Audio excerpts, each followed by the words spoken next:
Ito na ang latest ng Mixed Topics, mainit na showbiz ganap.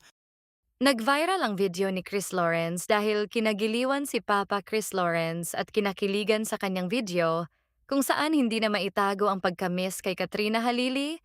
Ilang araw pa lamang silang hindi nagkikita ay sabik na siyang makita si Katrina.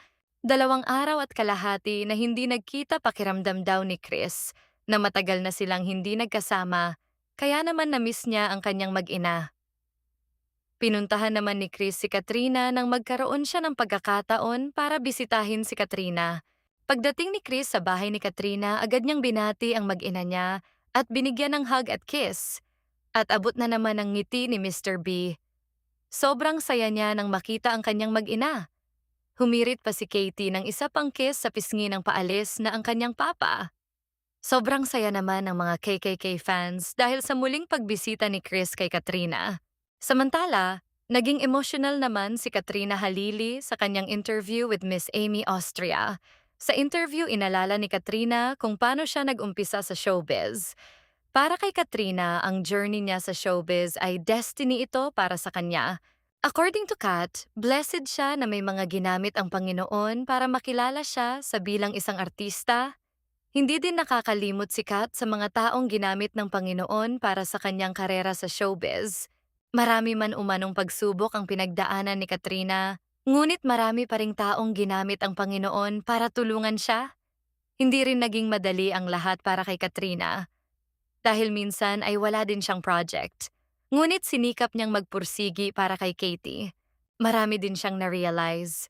Kahit na busy daw siya sa work at na-spoil niya si Katie noon, ngunit inamin niya na nawalan siya ng oras para kay Katie.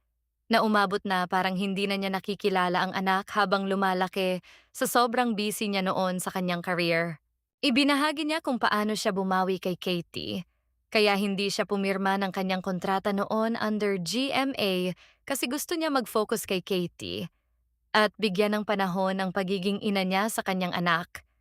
Dahil dito mas nakilala niya ang kanyang anak at natutukan niya ito. Nanumbalik ang masayang samahan ng mag-ina, marami din umanong natutunan si Katrina habang nakikilala at kasama niya si Katie. The more na magkasama sila ni Katie ng mga panahong iyon, hanggang ngayon ay nag-e-enjoy lang silang mag-ina sa kanilang ginagawa. At the same time, nagkaroon sila ng magandang bonding. Dito din niya ibinahagi na marami ng mga nagme-message sa kanya na nakaka-inspire ang kanilang ginagawang mag-ina. Marami ang nakarelate sa kanilang relasyon at kung paano magpalaki ng anak. Ayon kay Kat na hindi niya lubos akalain na sa mga videos nila ni Katie ay maraming humanga kung paano niya palakihin ang kanyang anak. Higit sa lahat ay hindi madali pinagdadaanan nilang mag-ina noon dahil sa sitwasyon ni Katie, kaya naman tinutukan talaga ni Katrina ang kanyang anak. Sinusubukan niya umanawng maging mabuting ina at blessing ang pagdating ni Katie sa kanyang buhay dahil nagkaroon siya ng inspirasyon at direksyon sa lahat ng kanyang ginagawa. At lahat ng kanyang ginagawa ay para sa kanyang nag-iisang anak na si Katie.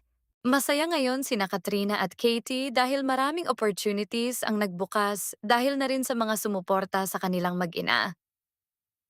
Inamin niya malaki ang naitulong ng mga videos nila ni Katie at dahil doon nagkakaroon umano siya ng income kahit na nag-i-enjoy sila ni Katie at higit sa lahat ay nakaka-inspire pa sila ng mga tao.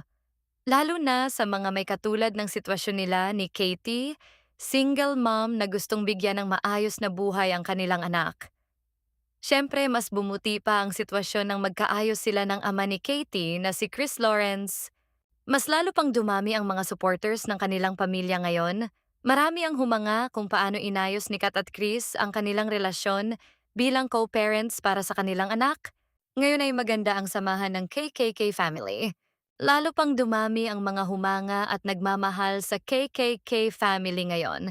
Dahil ayon kay Chris ay opisyal na siyang nanliligaw kay Katrina. At wish ng lahat na maging maayos pa ang kanilang samahan. At magkabalikan ang dalawa kung iyon talaga ang bato ng universe para sa dating magkasintahan. Kung mangyari man yon ay magiging mas masaya si Katie at ang kanilang pamilya, ganun din ang kanilang mga tagahanga.